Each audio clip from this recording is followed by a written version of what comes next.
Good evening. It is November 2nd, Wednesday at 6 o'clock, and this is the Education Committee meeting. The committee is here along with some other board members and members of the ELT. And we have today 2 presentations and a number of other items for recommendations. So let's get started. The first item is the announcement. So, Dr. Yanni, are there any announcements I see? Then we are going to the minutes, and for the minutes we have actually 2 sets of minutes, September 7th and October 12th. I'm asking members of the committee if they had a chance to review them and if they're happy to approve them. Yes.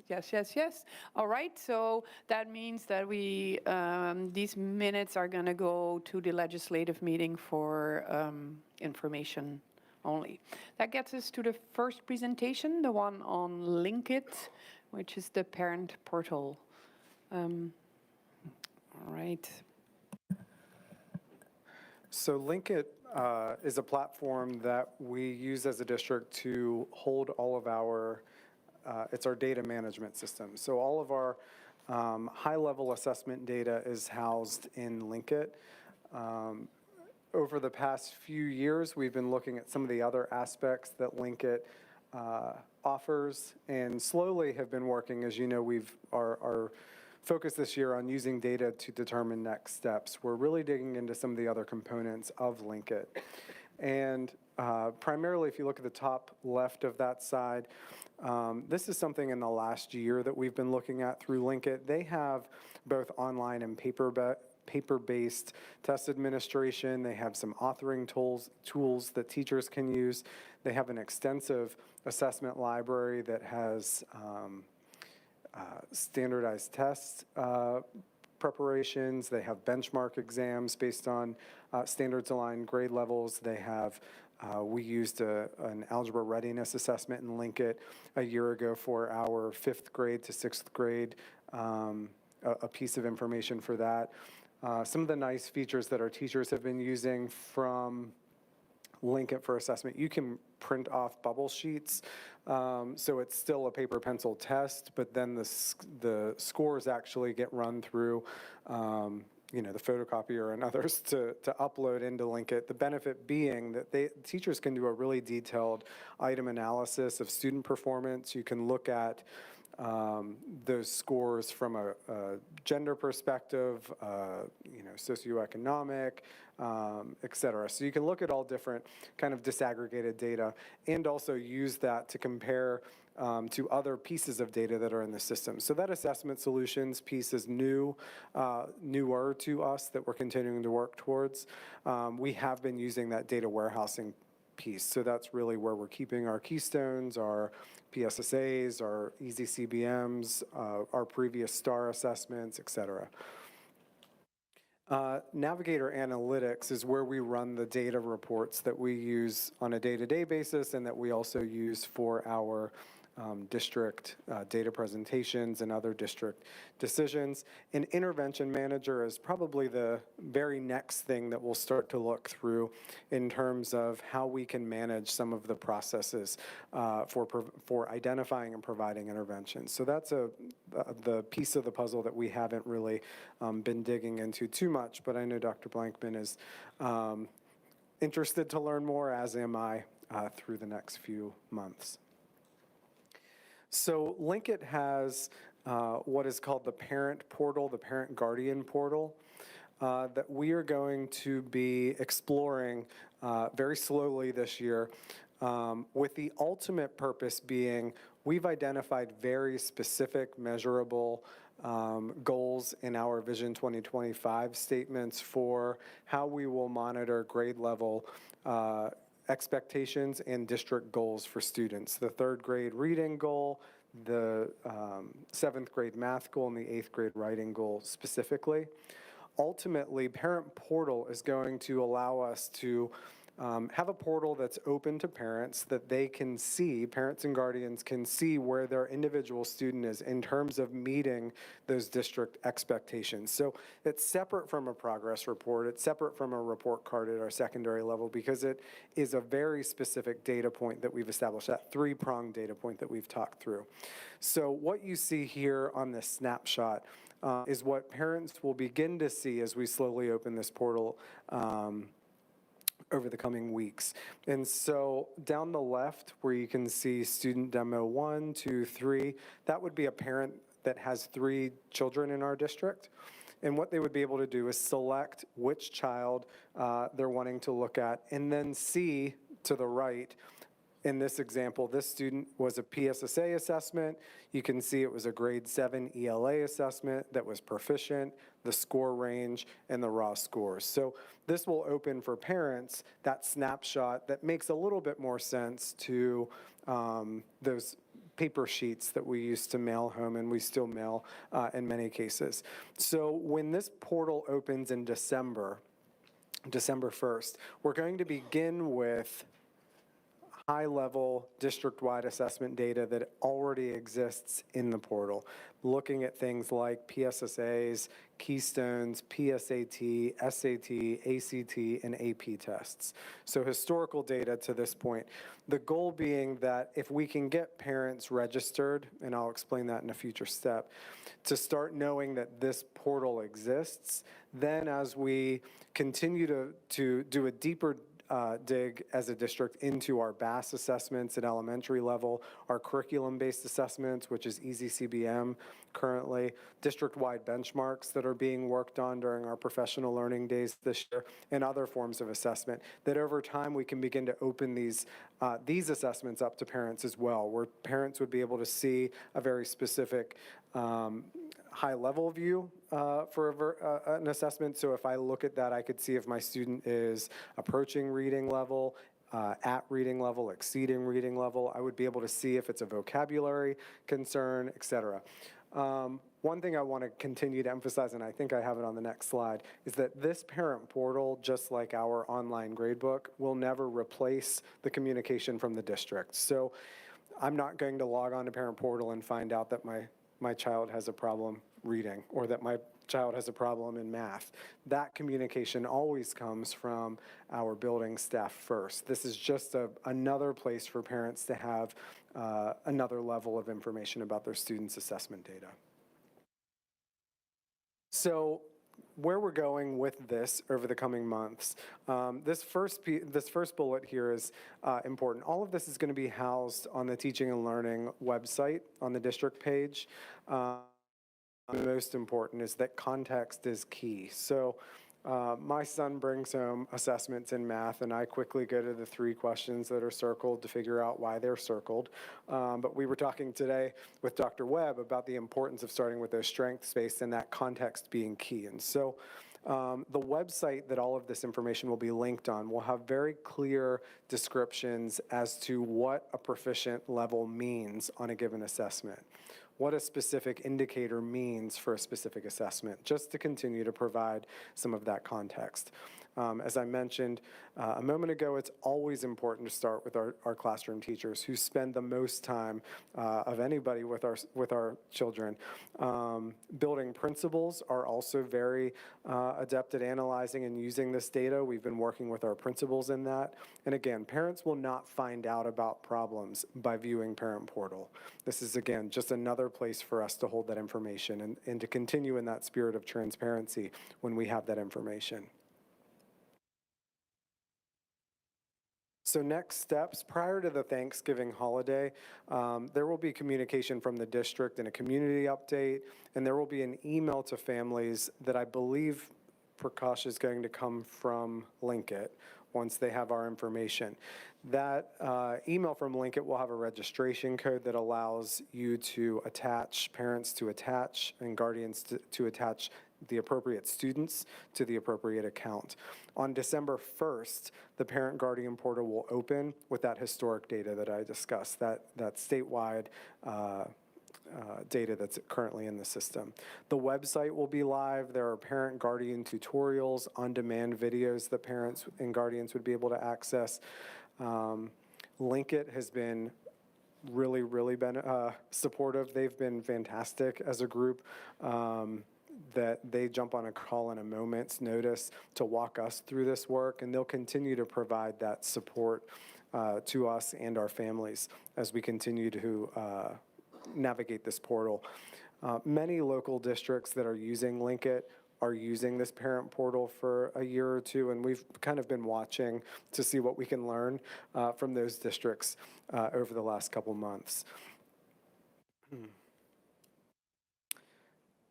And we're going to shift from Linkit. We'll come back to questions with Linkit, but Prakash is going to share while we're on here this concept of expanding parent and guardian access with some of our tools. Thank you. So today I'm excited to share with the board and our community 2 new resources that are going to be available to our families. These resources allow us to capitalize existing applications that are adopted by the district, particularly our student information system and our content filter. As of Tuesday, our parents and guardians are able to submit absence requests using the Infinite Campus parent portal. The information provided in the absence request will be pre-populated into our student information system for our attendance office to process the absence request. Once the absence request is finalized, the absence will be recorded for the student, and we'll be allowing all of our teachers to view the absence and be proactive in supporting their students, particularly for extended leave of absences. Having guardians submit requests will allow us to be efficient and provide our teachers with advance notice about future student absences. You go to the next slide, please. Last month, we hosted our first Parent Tech Night. The focus of the session was on utilizing district content filter while our students are online using our devices off campus. So Securely Home is a Guardian app that provides guardians with the ability to manage online access on school devices on their home network. This is a powerful tool that allows our families to set up rules, such as minimizing access to certain websites. If a student is constantly on YouTube, parents can set up the configuration to limit access to YouTube if they so choose. There's also a schedule set up as well for parents, so they can set up a time when they want their child to have complete access to the internet or not. So we'll be continuing to offer future sessions with a Securely session, as well as other sessions as well that would include our learning management system, Schoology, and Google Classroom in the coming months.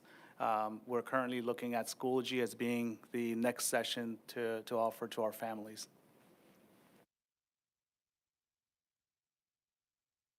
Right, thank you so much. Are there any questions for either Mr. Hoffman or Prakash?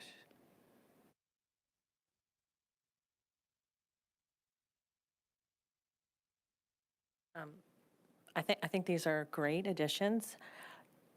What about English language learners? Or do these translate? Do we have support for that? For the Infinite Campus, there is a way to toggle so that on their device, all of the content will appear in Spanish. I am not aware of other languages, but I know that Spanish is one. I believe based on the type of phones that you use, it may adopt the language setting that is on the phone as well. Prakash, on our website, if we have, as an example for the context that I'm talking about for assessment, if that's information that's on our website, the website has some translation features. It does. It does. Any other, Andy? So you mentioned that you've sort of tracked other districts who are using this to see, what their experience has been, and that we've learned some stuff. What have we learned from other districts using it? I think context is most important, making sure that, I think sometimes districts have found that they've put a lot of information to provide a lot of details about an assessment, and sometimes we can overdo it with how many details we provide about an assessment piece. So if, I know even as a parent that if I look at something with my own child, I'm not going to read the whole thing. I'm just trying to figure out what's important. So I really think a very clear, if you see green, this is what this means for this assessment, and is short of words. I also think that many districts, initially we were looking to roll out December 1st our live current data that we have of this current school year from our fall assessment. And I think what I have learned from listening is that we need to slow it down a minute and make sure we have everybody on and familiar with the site before we start opening all of the current live data for our families. So that way that we're able to continue to communicate frequently and with as much information as possible. Along those lines, there were 2 districts that used this, and parents were surprised by the information that they were seeing. Again, we want to make sure that as the portal develops over time, that this reinforces messages, but parents won't find out for the first time via the portal that there's an academic concern about their students. Along the lines of what Dave said, we need to do some parent, guardian, family education about what certain results mean, particularly around elementary reading levels and around some other data points. So as we move throughout this year, that parent, guardian, family education will come, and that will allow the portal to become much more robust. All right. I have a couple of questions. So we have Linkit, we have Schoology. How much overlap is there going to be, or is everything that's going to be in Linkit also going to show up in Schoology, or how are they being separated? Schoology is the learning management system for a specific classroom. So, a state assessment wouldn't be something that would be found on a learning management system or part of a grade or a report card. So this is really high-level assessment data about standards-based assessments for students. Right, and so there are things that are going to be in different locations, right? How are parents going to find those? Is there something that's sitting over top of that, or is it going to be very clear that what is going to be in Linkit and what's going to be in Schoology? Yes, so again, the Linkit system is going to be information that currently parents don't have access to or have easy access to. This is statewide data that is not available to parents in any other form of assessment right now. So they would access a progress report on the Infinite Campus portal that is all funneled from Google Classroom or Schoology, but this is assessment data that sits aside from that. So the purpose of this might be more for following progress in the bigger picture of cohorts, rather than perhaps individual students. I think so, but I think the power of this over time is that, each year parents receive their children's PSSA or Keystone reports. This now will have that snapshot of your student. As we add more of our curriculum-based assessments, this will be able to be used, to discuss progress with parents in our internal MTSS, our response to intervention meetings. So this will actually serve multiple purposes eventually. Yeah, no, that definitely makes sense. Will teachers, or who uploads this data? Does this come from the state, or? State reports currently get updated into there. We have our BAS information in there. As I said, that's the benchmark assessment that our elementary students use for reading. That information is in there. Teachers are going to be utilizing what's called a data locker, which is another side where they manually input those scores in as they assess our students. So it's a variety. It depends on the assessment. If assessments are given in Linkit, obviously that information gets in there immediately. But it's not a laborious process for teachers, so it's not something that is tedious that we're asking teachers to do as one additional thing. And will there also be samples of the assessment in Linkit, or is it really a descriptive text? It depends what the assessment is. I mean, there won't be a Keystone assessment in the portal for parents to look at, but down the road, there are districts that, that they use district benchmarks in ways that you can see scores or questions that were missed by families. But again, that opens up a variety of other, purposes. So as we see how our community and our teachers, in collaboration with our parents, respond to this, then we'll make some decisions about how wide or not the portal is used. Again, the primary purpose here being that high-level state assessment data that doesn't live anywhere else for people right now, to make sure that they have up-to-date information. So when we get our scores in July from a spring assessment, we can have that updated immediately for parents. Communication can go out and they can see access immediately. The other piece being our goal by the end of the year being that vision for 2025. What goals do we have for our kids, and how is my individual student doing as they meet that three-pronged approach for ELA, math, and writing? This will help a parent be able to see the progress that their individual child's making. And so it's also really a depository for an individual child over their careers within the district, that you can see the different benchmarks and the different results. All right. Yes, Darlene. Yeah, just a quick question. If students move into our district after this is up and running, will we then try to go back and enter all that data, or will it just be the data from assessments that have occurred in our school district?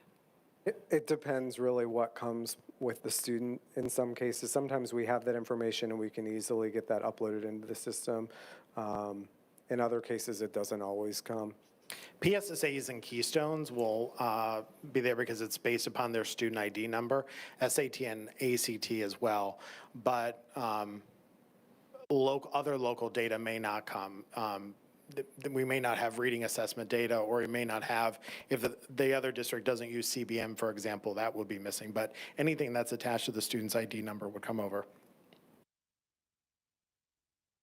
All right, thank you very much. Oh, one more question. Will Ms. it Alborn? replace mailing the PSAT scores to everyone's home? It could. Several districts in our area did not mail out. We want to work throughout this school year to really encourage families to get signed up, because that information, you could have that information as early as July instead of waiting for us to get the official score reports that come to us from the state for us to mail them and for you to receive them.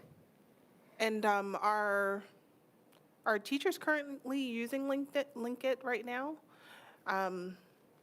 I would be curious around some of the feedback from teachers and other parents using it, just because if you look at the reviews, it seems to be some system glitches. So I'm just curious around how other school districts and parents are utilizing the system. When you say reviews, something online that? Yeah, some online Google reviews Oh, on the system. I don't know if it was a spam against them, but there's quite a few. So one of the things that we have developed a really good relationship with our team at Linkit. So anytime we encounter anything that we think might be a hiccup, they work to rectify it. So we've not had any issues internally with Linkit. I mean, I think this is year 3 or 4. 3, I guess, yeah, and we've not had it. That was one of the things when we onboarded Linkit that we talked to them about, because we were using Performance Tracker before, and Performance Tracker was not only very clunky, it was for staff, it was also very clunky for families as well. Thank you. And one last question for Parent Tech Night. Is that available virtual or in person and virtual, or just in person?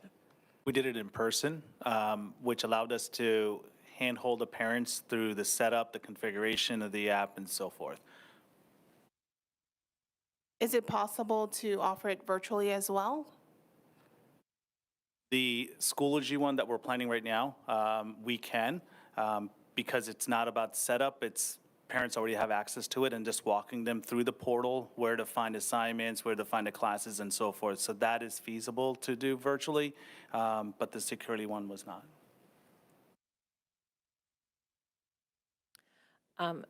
So returning to my language question, if someone signs up for Linkit, they may not get it in the mail. So would that be, if they don't sign up for Linkit, because maybe there's an obstacle, a barrier, then they will get it in the mail? Is that the? Yeah, so throughout this year, we're going to look at, if we have, say, 98% of families sign up for Linkit, we'll work with the other 2% of families to get them signed up. If there's a large percentage of families that aren't signed up, we may do a partial mailing for them. One of the things we will do, we'll also try to find out the root cause. If someone doesn't sign up, is it a lack of technology? Is it a lack of understanding? And we have those resources to help families. So we'll monitor registration for sure.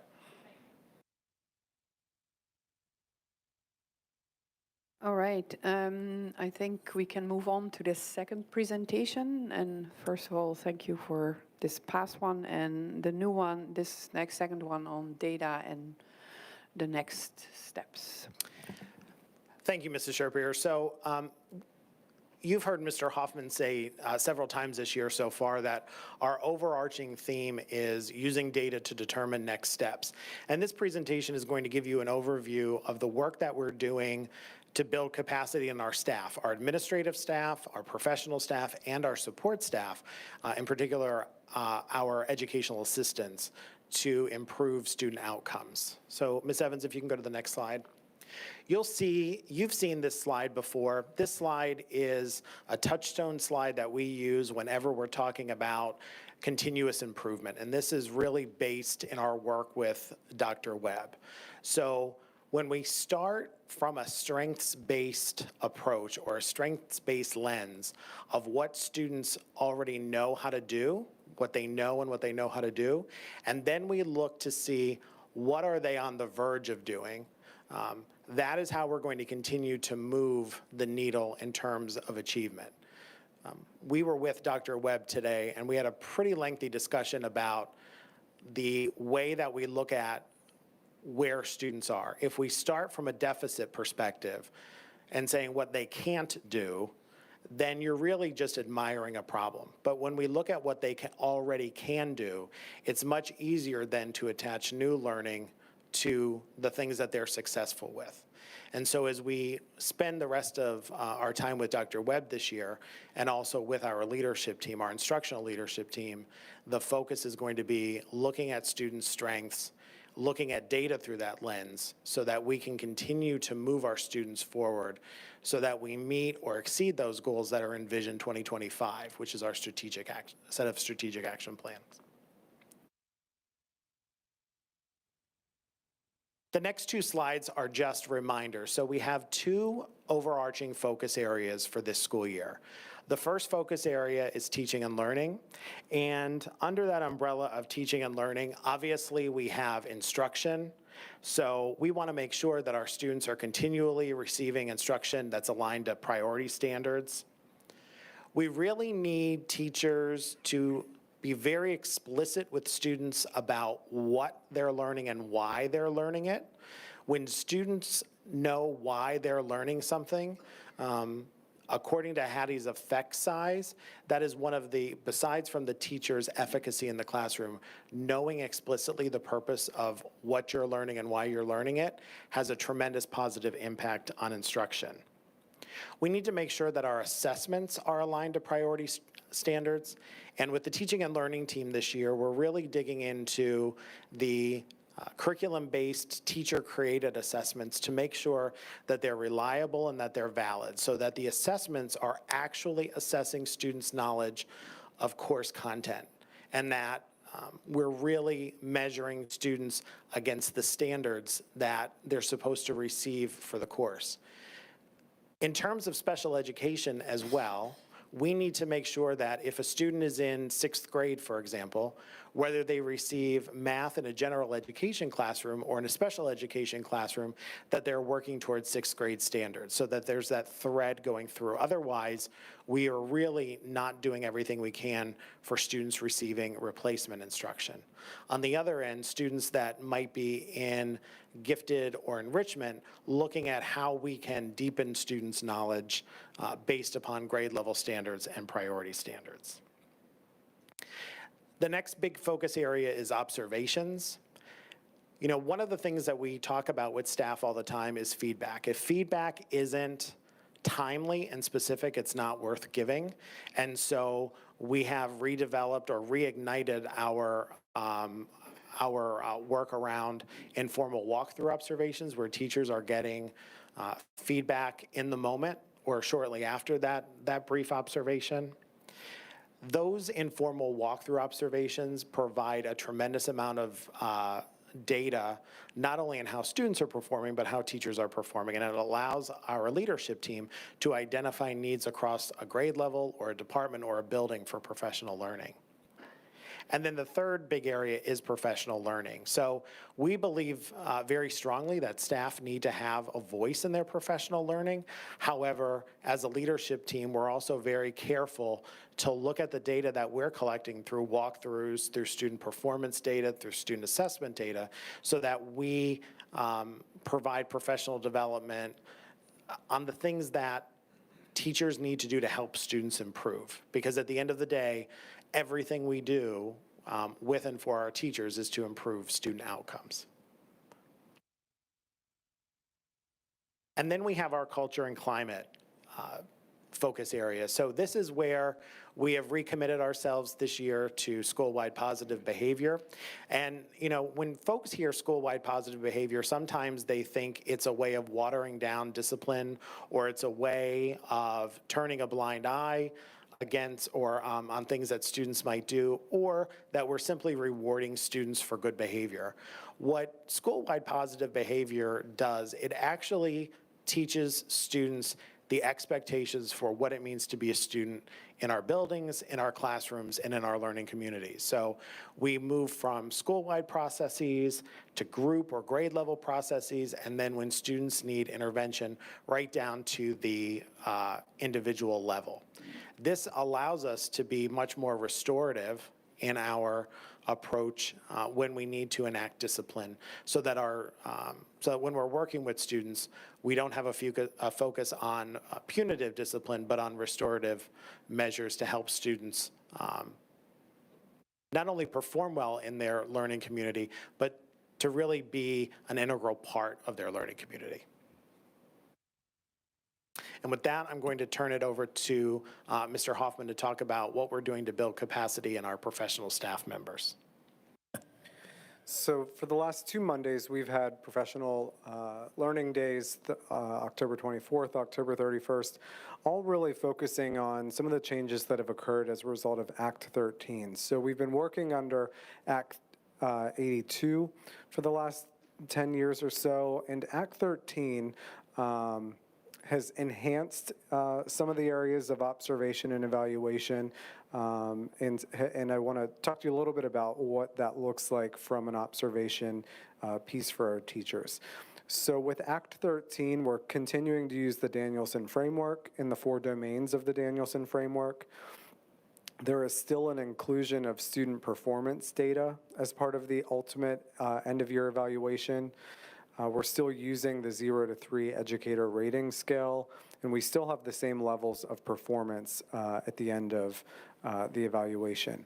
Some of the new components, however, of Act 13 is that observation and practice is weighted more heavily overall. So what we do from a day-to-day basis is weighing heavier on the ultimate evaluation for teachers. The frameworks have been greatly refreshed. There's a lot of focus on what it should look like to be in a proficient or a distinguished level, what students should be doing in those levels. There's a lot of really great questions that help teachers and principals engage with the framework in ways that they haven't been able to in the past. One of my favorite features is the flexible student performance measures. So in the past, we all were required to do the SLO, the student learning objective, that was looking at a specific piece of data that teachers were tracking over the course of the year. What the state has introduced with Act 13 is what's called a student performance measure, an SPM. And basically what the SPM does is a teacher or teachers identify a student problem of learning or a problem of practice in a classroom, and they develop an action plan to address that problem. So if fact fluency is a struggle for a group of students, rather than having an assessment in an SLO that we wait and see if they hit that benchmark, the teachers, not that we wait and see, but ultimately looking at where that assessment was going to lie, what the teachers do with that fact fluency example would be they work together and say, if students are struggling with that concept, what can I do to address that problem? Day-to-day basis. So they develop an action plan, 3, 4, 5 steps that they commit to working through. They conference with their building principal on that problem and on that plan. They get some feedback on that, and then they go and they start working through what that looks like. They have a mid-year review, an end-of-year review, and those are conferences with the principals. So one of the things that we've been talking about with student performance measures is that if a grade level works together on that, that becomes a focus area for a building or for a grade level team. So with TDAs, at text-dependent analysis at the middle level and at the upper elementary level, we had talked about our students are struggling with the analysis part of that. And so knowing that students struggle with analysis, that could be a problem of practice. And so what do we do to address that? And so do we look at video clips on Fridays or Film Friday where they watch a 3 to 4 minute video and they read that video? So they're analyzing with the class. It's a fun activity, but it shifts the focus of what analysis looks like. They could listen to music or, look at a piece of art instead. There can be formal plans with how we address analysis, how we address that as a school-wide team, as a district team, and they continue to make progress in those areas so that when something's not working in that action plan, you can shift practice. And so it's a much more engaging component, and it really allows all teachers to become part of the solution to student learning struggles.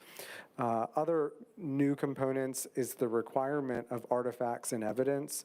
So we talk a lot with kids that if you get an A+ on your first paper for the year, you don't necessarily get an A+ for the year. You've got to continue to do well and work hard and continue to grow over time. And that's that same concept with our teachers that we talk about. If we see observation practices as being more about teacher growth and less about how my observation in October ultimately translate to that June evaluation, it's not really about the growth and about us being able to put the work that we're doing with Dr. Webb into action from a day-to-day basis. There's also something called challenge multipliers that the state determines for specific school districts if there needs to be some sort of a support for schools that may fall in a performance range that is ultimately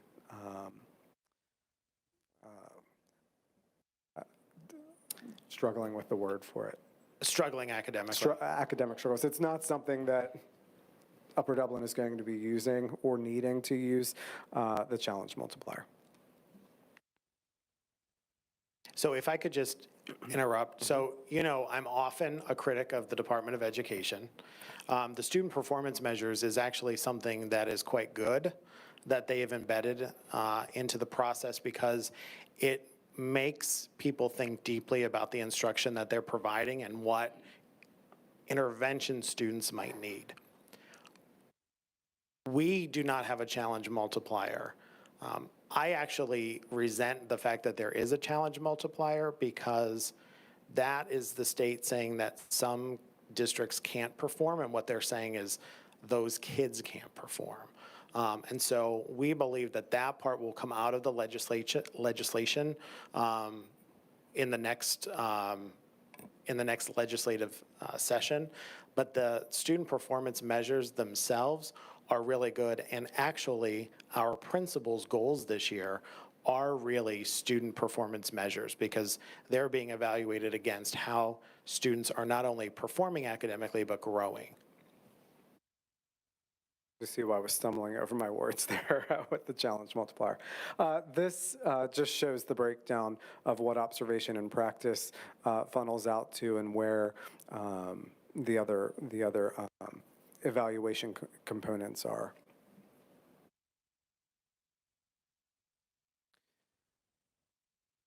Want to talk power components? When the state enacted the evaluation process that we have, they took the work of Charlotte Danielson, and Charlotte Danielson has 4 large umbrella domains: planning and preparation, classroom environment, instructional delivery, and professionalism.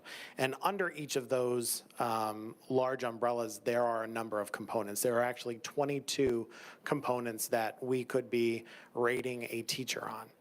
Charlotte Danielson's work was never meant to be evaluative. It's meant for supervision and it's meant for growth.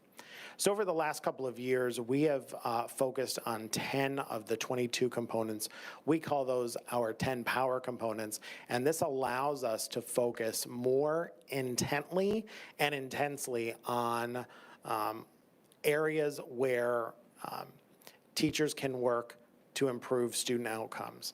So instead of a teacher looking at 22 different areas that they need to be responsible for and ultimately receive a rating for, we've reduced that to 10. Obviously, if you look at 1 and 4, so planning and preparation and professionalism, those are 2 domains that you don't necessarily see in the classroom. Those are things that you arrive at through conversations with teachers, pre-observation conferences, their work around the school, their contribution to the district. When you look at domains 2 and 3, so classroom environment and instructional delivery, you will see there are far more components there than in domains 1 and 4. And that's because an observer, whether it's the principal or a supervisor or the superintendent or the chief academic officer, these are things that we can go into classrooms and collect objective data on. So when we talk about observations and giving feedback to teachers, primarily we're talking about domains 2 and 3. And as we go through this year, the way the state has redeployed the evaluation process, we are de-emphasizing the focus on are we distinguished or proficient, and we're re-emphasizing what are we learning from the observations? What are you learning from the feedback that you're getting from someone coming into your room that you can change practice tomorrow, next week, next month to improve student outcomes? And when Dave and I meet with principals in our triad collaborations, we're also talking to them about their informal walkthroughs. And are there specific components of these 10 where teachers are struggling? And where are some of, or in what components are we seeing some really good practice so that we can propagate that good practice across the district and build professional learning about the areas where we might see some struggles? And now we'll turn it over to Dr. Blankman. Dr. Blankman and her team did some incredible work with our educational assistants last week.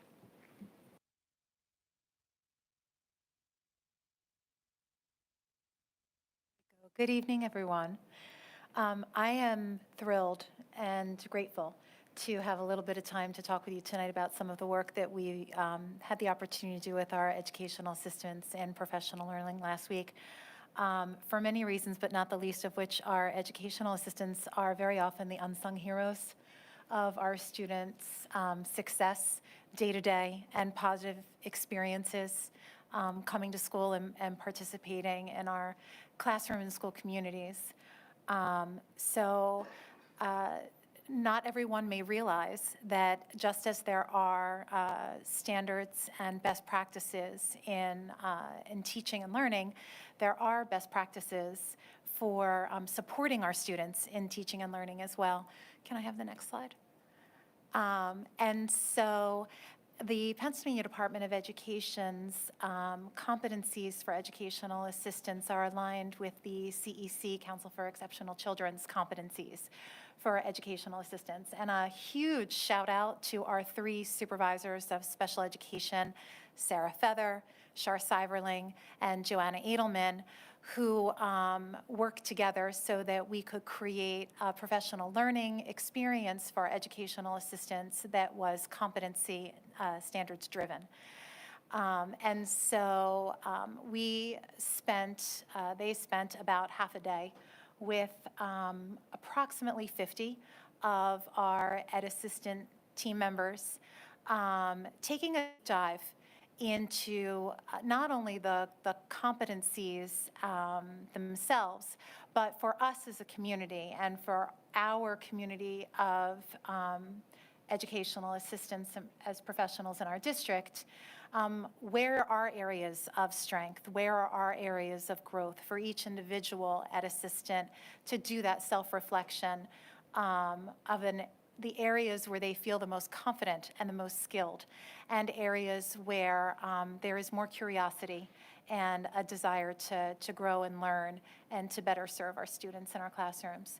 So the day began with some self-assessment and then a deeper dive into the various competencies, and culminated with everybody identifying personal goals to work on. And I found it fascinating and a great reflection of our team to see how much interest there was in goal setting around understanding our learners, understanding variability and individual differences in our learners, understanding what it means to really be providing special education services and supports in all of our learning environments, assessment practices, instructional supports and strategies for working with our students, alongside with social, emotional, and behavioral learning, and that our educational assistants highly value what it means to be part of a student's team and part of the professional team and part of the communities in our schools, and desire to continue working towards best practices in all of those goals. So it was really a very rich and robust day, and the first of many more to come with such an important group for our community.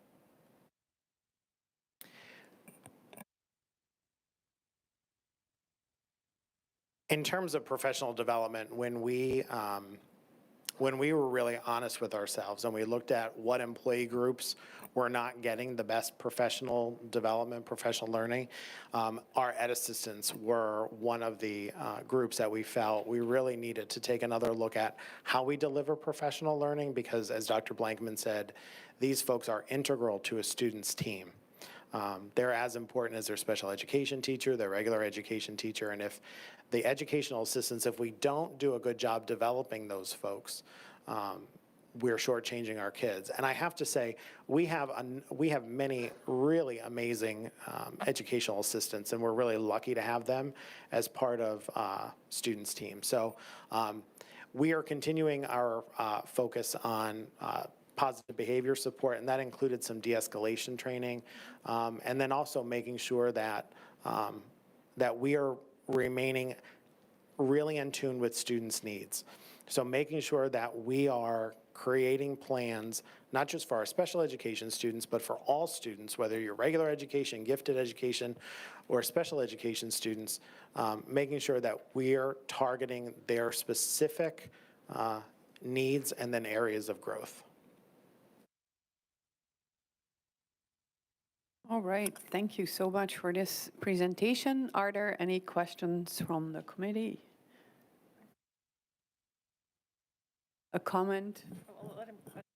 Oh, Mr. Kessler. All right, so I have two questions. First question is, you talked a little bit about the work with Dr. Webb, and we're looking at student strengths as opposed to student weaknesses, and we want to build on what the student can do as opposed to what they cannot do. My question is, we're building on what the student can do. How are we dealing with what the student is not capable of doing? Like, is the deficit addressed for a student by looking at what the student can do and addressing the deficit through that? Or like, how are those two things fitting together? So we take a look at what students can do first, and then we look at what are the prerequisite skills that they need to do the things that they are not yet proficient at. So a concept like finding the area of a rectangle, for example, right? They might not be able to find the area of a rectangle because they may not know how to multiply numbers, or they might not know a formula. But they do know how to at least articulate what area is. So we'll spend some time focusing on, all right, you know what area is, now let's teach you the prerequisite skills, and that's where closing the gap comes from. If we look purely from a deficit perspective, we say the kid can't multiply, so we go all the way back to just teaching multiplication, and we never get to higher level concepts. And what has happened over time is when you look at how our students perform on the PSSA, our students do extremely well in algebraic thinking, but they fall down in basic place value operations in base 10. And so if we were to say we're going to focus on what they can't do, we would go back and teach them just rudimentary skills without attaching it to the more complex lessons that they need to be taught.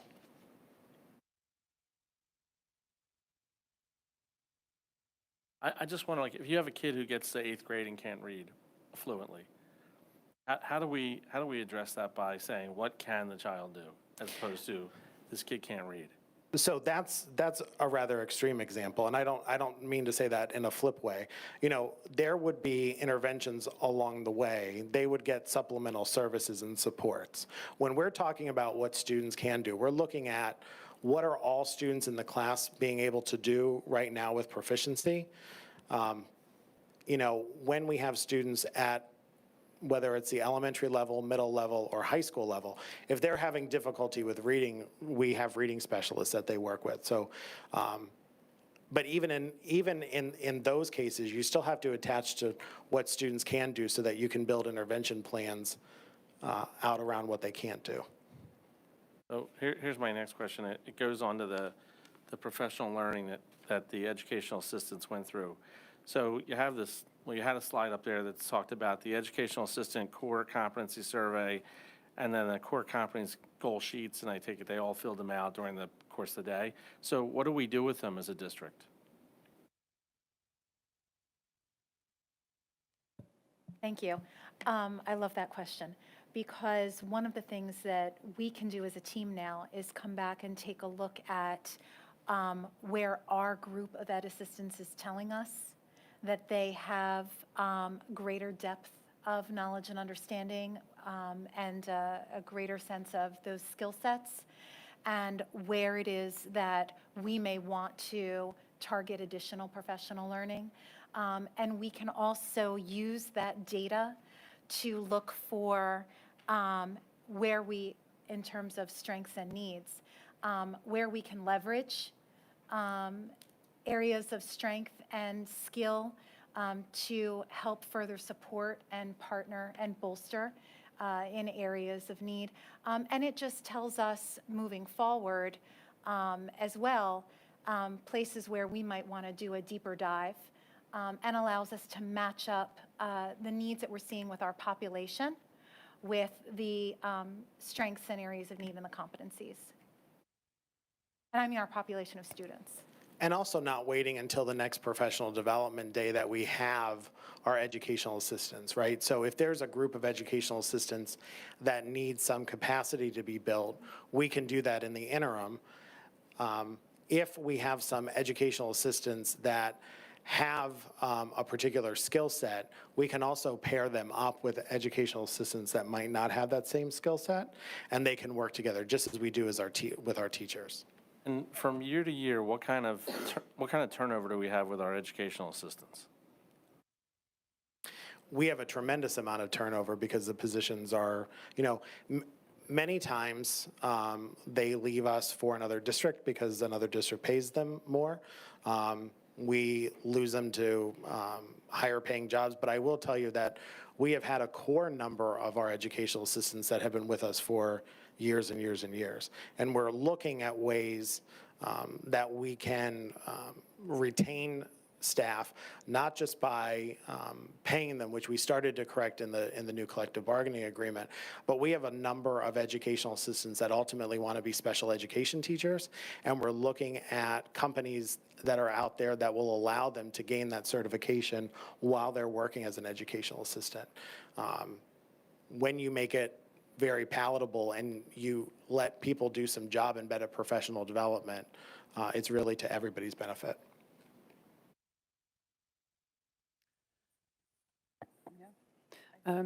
Jen? So not really a question, just two comments. One, when we talked about the professional development and teachers having some say in that, some choice, and I heard you say also, but of course, student needs comes first. So if there's a need for a certain type of training, that teachers will get that. Absolutely, that comes first. Okay. And it might be an entire staff training. It might be a small group training. It might be a grade level or a department, depending upon what the need is. Okay. And then my other comment is I was very happy that we put a little spotlight on the educational assistants here, because I've heard you say many times, relationships first. And these employees have great relationships with their students, and it really helps them learn. So thank you. Other questions? Dr. Blankman, you mentioned that there's more to come in terms of the ed assistance training or development, which I think is outstanding plan, because a once and done, that's just a checklist. So what are some of the things that you have in mind for future activities or focus areas? So first of all, for many of our educational assistants, this was the first time that they were being introduced to these. So we have some work to do to really get ourselves to a level of mastery where we can go from having academic conversations about how we're defining our practices and the knowledge and skills of each competency to the application or operationalizing those competencies in our classrooms. We are completely reworking our evaluation instrument for our educational assistants this year, so that it will be, I don't want to say for the first time because I don't know the history, but it will be a change from the current version to something that is competency aligned. Where we are really looking at the component skills and component core knowledge that our educational assistants need in order to be excellent in the work that they're doing with our students day to day. So there is a lot of work to be done on different levels.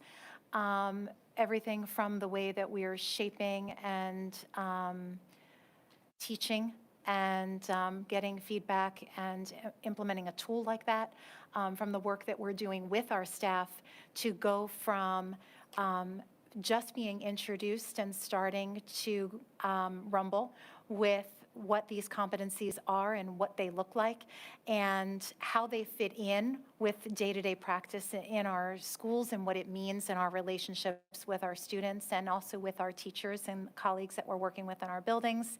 and bringing that to a level where we've built high capacity and expertise, and are able to really have a high level of clarity and consistency and the coherence that we're striving for in everything we do with our educational assistants and the work that they're doing with our students in our classrooms. Yeah, so I am excited to hear this, and I look forward to updates on this, because I think we've certainly focused very much on classroom teachers, but I think this larger team approach, I think is very valuable and will benefit our students, but teachers as well. community, And so I'm excited about that. Another question, we are going from, is every district going from Act 82 to Act 13 implementation? And is this sort of a general way that people are doing it, or is every district on its own implementing this in their own way? So every district is required to move forward with Act 13. Some districts are still telling their staff that they have to do SLOs. We're actually providing the opportunity, and we think more often than not, teachers are going to choose the student performance measures, because we've been talking about problems of practice, and we talked today with Dr. Webb about how sometimes when we say problem of practice, it sounds negative, but what are things that are happening in classrooms that might not be as high impact that we can be doing with kids? So I think we're allowing a little bit or a lot more choice than other districts in terms of SLOs and SPMs. I think I agree with that. Then on slide 8, in domain 1, there was a sentence that sort of jumped out to me, and I just wanted to make sure that I understand what's intended. In domain 1, the last sentence, it says, finally, we believe that quality student assessment drives effective instruction. I can read that into a different way, so I would like to sort of better understand what you mean by that. I think I know, but... So if we don't have good assessment, we don't know what kids ultimately know and are able to do. So we need to make sure that our assessments are valid and reliable, that they're really measuring the standards that we're charged with instructing to. And then we can use that data then to develop instructional plans moving forward. If we don't have good assessment, then it's like trying to build a house on a soggy ground. So are teachers getting support in coming up with these assessments, or are you referring to the standards-based assessments? So we're actually talking about both, but yes, teachers are getting some support. We're actually asking teachers along with us to dig into their assessments and then look at the priority standards and say, okay, do your questions actually elicit the information that you want from students? And is that information really about the standard, right? One of the things that we learned over the last couple of days is that the Department of Education has finally said that the way they have written the standards, the PA core standards, is very complex. That took a commission in about 4 years. What we're actually doing is unpacking standards right now. So there might be a standard, one of the standards says, read and analyze nonfiction to be able to summarize the main points. That standard, if I read it on the fly, I think I know what it means, but there are 6 or 7 different skills that we need to teach to achieve proficiency around that standard. And so we're taking a look at our priority standards, unpacking all of those, and then looking at assessments and saying, does the assessment really assess what we want kids to know and be able to do based upon that standard? So long answer to say yes, they're getting support. Thank you. I think that's all I have. Any other questions? Oh, all right, then let's move on to the recommend. Actually, can I just make one more comment? Just to clarify what we're talking about when we're talking about strengths-based versus needs-based assessments. I don't want anyone in the audience, either the audience here tonight or the audience at home, thinking that we're allowing kids to struggle or not addressing the deficits. Throughout the rest of this year, we will be providing some additional examples of what strength-based focus areas look like and how then we can attach new learning and prerequisite skills to that. Right, thank you. We look forward to seeing some of those. Then our committee reports and recommendations. We have 3 items, an educational placement, and conferences and student activities. Does anybody have any comments or questions about those? The student agreements are confidential matters. Our executive leadership team deems the conferences and activities appropriate. Mm-hmm. Yeah, anybody have any questions? No? Then we'll move those forward to the legislative agenda. And then it is time for our public participation. If you want to contribute something, please come to the microphone, state your name and where in the district you live. On? Okay. Jenny Vitella, Ambler. Quick questions. I know we all want to get out of here tonight. LinkedIn, did you say that that's used for some assessments at all, or just assessment questions or preparation? I saw one thing. I was a little confused about that. If you can clarify again for me, I'd appreciate that. Also, it was mentioned that we've been using LinkedIn for 4 years, but yet we're just getting parent portal going now. I'm wondering who's been using it and to what capacity. And also, if parents are just getting into it December 1st, will those previous APs and Keystones and PSSAs that they may have already taken be in there? Or is it only going from this day forward, what scores we get? And securely, I would love to have you at one of our PTO meetings and draw some maybe people to attend and go over that maybe more age specific, like in a middle school age versus just, would be different than someone for high school or someone in elementary. I know Mark has come to one of our PTO meetings and talked to computer stuff, and that would be great. So I'll email you about that. And the teacher evaluation. So it sounds great. I like that there's all this good stuff going on. But what happens really, I know you mentioned that if they are not as strong in one area, whatever, you would get them some supports and try to work through those issues. But they have to also, what if they don't? I mean, there's no real incentive except for wanting to do a better job. Is that good enough? Are there any other incentives if someone's just not that into what you have to tell them they should be doing better? And Andy, I really liked your questions because I had a very similar question. I didn't articulate it as well as you did because I just had this great example recently that one of my children had an assessment. They felt they studied for it well. They knew all the concepts and definitions. And when they were given the assessment, it was put into a form, like in a paragraph-ish form where they'd fill in the spots. And they were unable to do that and did very poorly, which was very upsetting for them. When trying to attempt to speak to the teacher twice about that, there was no response that made her feel better. And so that's a point. My child felt they really knew these information, and then it was kind of presented in a totally different way. And I'm not sure how we can change that or is that sort of what you're talking about in terms of you work on what kids know and not what they don't know? Because I don't think that necessarily worked in this very specific scenario. And then the professional learning, I have to say that over the years, that has been a complaint of some is that they go to these things all day and it's really focused on the teachers in the classroom. So I think that's great that you were able to do that with our staff, and I'm sure they were very grateful to get something that was more specific tailored to their needs. So thank you. Anyway, that's it. Thanks. Anybody else? And there is one mailed in piece of community input, but I'll first close the community input for here. This is from H. Pfeffer in Ambler.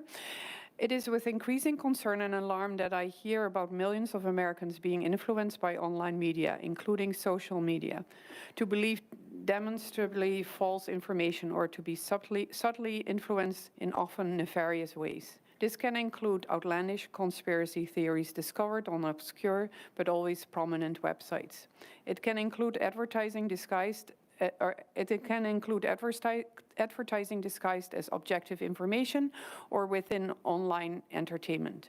Because the internet provides a flood of information from numberless sources, it can overwhelm even adults who want to parse fact from fiction in what they see. It's known that people are subject to confirmation bias when selecting what information to seek and believe.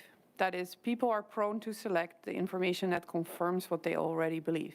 Since one can find every type of made-up, misleading, self-serving, or outrageous information on the web, people, including me, can find almost any source that promotes our biased and prejudiced beliefs. We as humans all have such beliefs to one degree or another. Facing information that conflicts with closely held beliefs is hard for anyone. But I feel that people must learn how to screen what they find on the web so they can be more objective, less gullible, and vulnerable.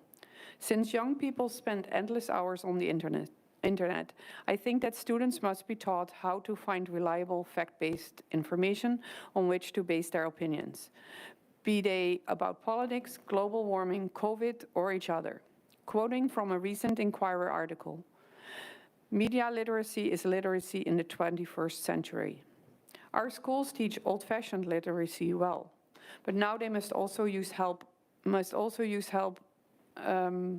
our kids to safely and responsibly navigate the internet. I urge the board to look into programs like the News Literacy Project for resources to teach these skills. That organization and others like it offer many ways to incorporate web literacy into school programs. Democracy depends on a well-informed populace to function and not to implode. The absence of web literacy produces vulnerable and polarized citizens who cannot engage to solve real-world challenges. Please address this growing problem by adding or significantly increasing the teaching of media literacy in your curriculum." That's the end of the mailed-in comments. And are there any comments from? Yes, so around media literacy, we need, one of the standards that we're charged with teaching to is adequacy and validity of text.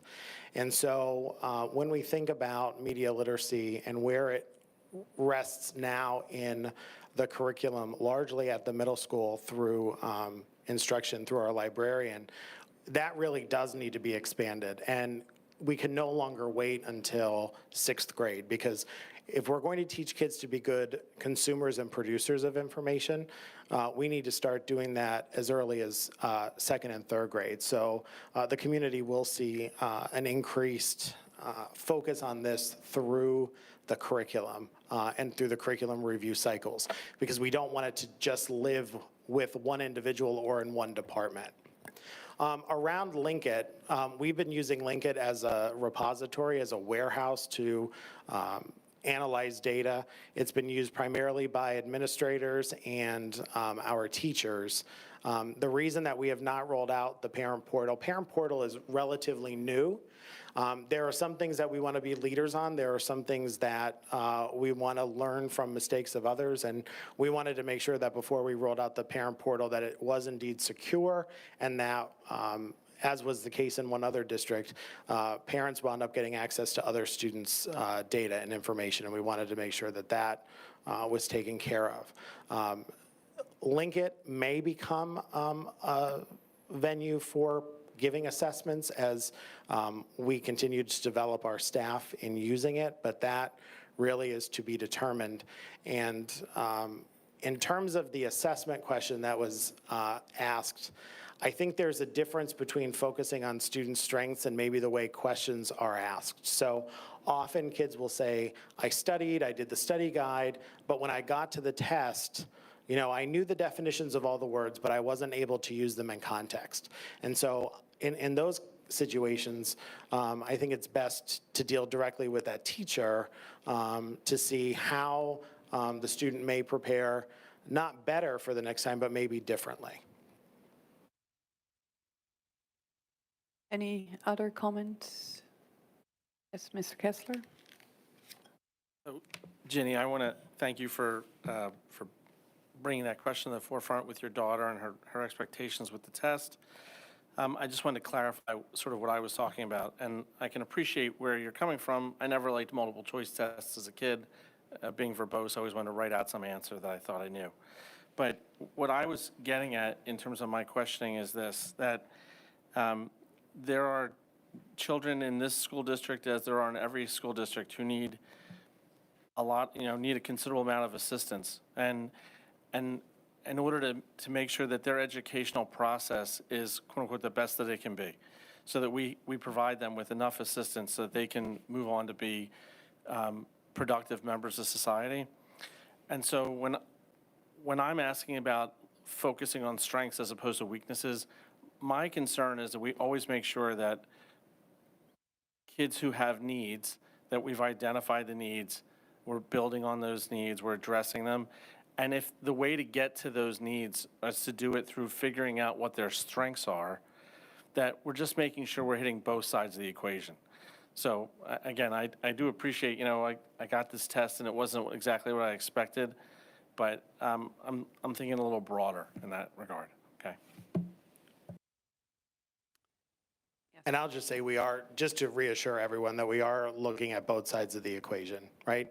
If we weren't, we wouldn't present, for example, our PSSA and Keystone data, right? So, as I said, we'll bring some additional examples in the coming months. And then as we do our winter benchmark assessments, we'll be updating the board on that. So we'll be able to take a look at our student growth from the beginning of the year through the middle of the year. And then, of course, at the end of the year, we'll do our wrap up. Great, thank you. Then we can get to the next item on the agenda, which is the announcement of our next meeting, which will be November 2nd. Sorry, November 2nd. January 4th, 2023, because in December we are not having an education meeting, so because we have a reorganization meeting. So it's January 4th, 2023. And with that, the meeting is adjourned. We'll have a short break and then move on to policy. Thanks for joining us tonight.